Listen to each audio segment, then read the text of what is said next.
Actually, over the past 10 years, I more or less switched from natural product research, natural product chemistry research, to gender and science issues.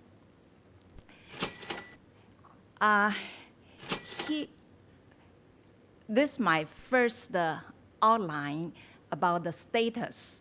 Now you can see over the past 10 years, women in STEM majors, this line more or less stays plateau in about 30% in all broad science field.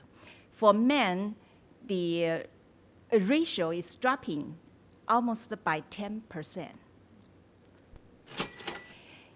If we take a closer look in natural science, you can see at these three levels, at both master and doctor levels, there has been increased for female participation. In engineering, all three levels increased over the past 20 years since 1990. For medical science, again, we see the PhD doctor level is more or less the same, but for bachelor and master levels, they have a big increase. Okay, my second outline is the policies most influential in mainstreaming gender.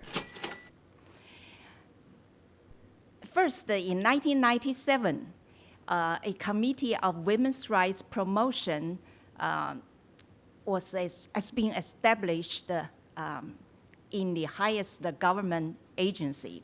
And later in 2012, this committee was expanded and transformed into a Gender Equality Committee, also under the highest government agency.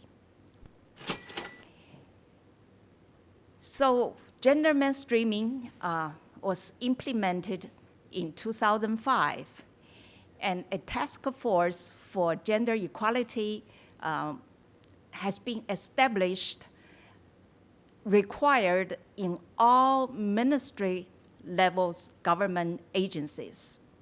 And then in 2009, gender impact assessment has been required for all government mid- and long-term projects.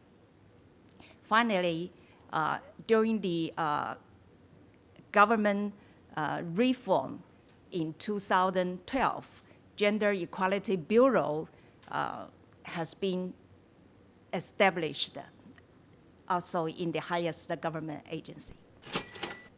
So last, I'd like to give 3 examples about our research in gender analysis. First, gender and space.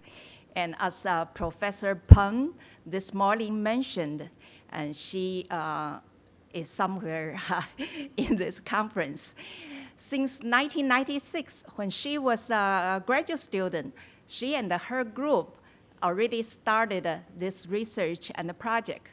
And they averaged the toilet time between female and male has this much difference. So since then, we have been pushing the government. Finally, in 2011, a new regulation for Building Act has been promulgated by our legislative yuan. Now, all buildings must have toilets for male and female, either in 1:5 ratio or 1:3 ratio, depends on the function of the buildings. The second example is by Professor Chang from Kaohsiung Medical University and Hospital. And she was in the department, she is in the Department of Dermatology. And usually for men's balding problem, dihydrotestosterone is always the chemicals or the hormones caused. Now for women's hair loss, particularly starting from teenage, Professor Zhang investigated, and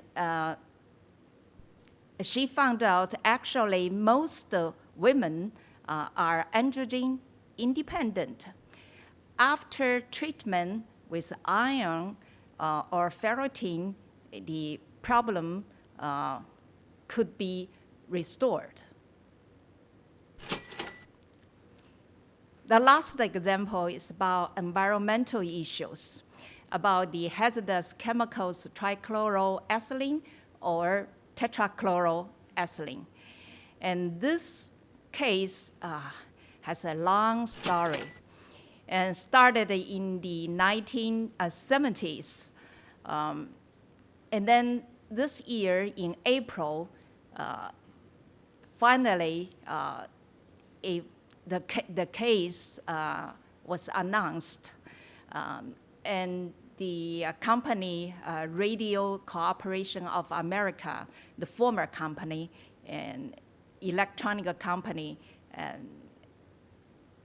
was sentenced to fine a big money. This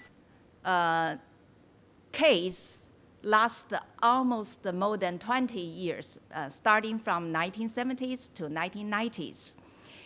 And then later, Professor Lin joined the investigation.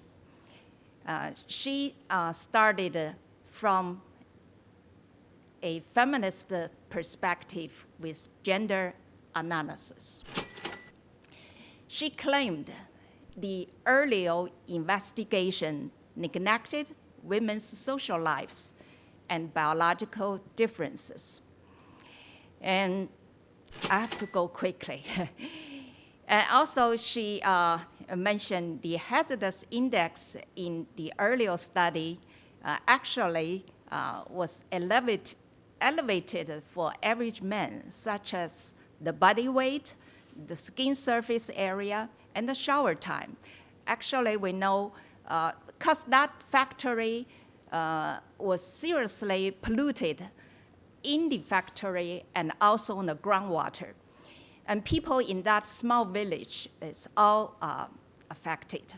And women in that small village, we could imagine, always use more boiling water, cooking, washing, and so on. Also, the death certificates,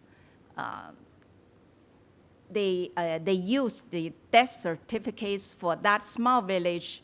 Actually, they didn't include those particularly women moved away from that small village. I think in Oriental countries, usually married women, married daughters, always moved to another place with their husbands. And also, in earlier investigation, they only counted employees worked in the factory more than 5 years. But actually, over 60% of the employees actually stay in the factory less than 1 year. Particularly for young girls, they involved in the work and the study program from poor families. They usually even less than, they worked in the factory even less than 3 months. So Professor Lin claimed the experiments actually missed many female-specific tumors. And there are many young girls also, although they worked for a short time, but they also was affected from the factory. And anyway, the sentence announced in April, but both parties appealed. Now this case goes to higher courts. We will see. So I think just briefly mention like this. Thank you very much.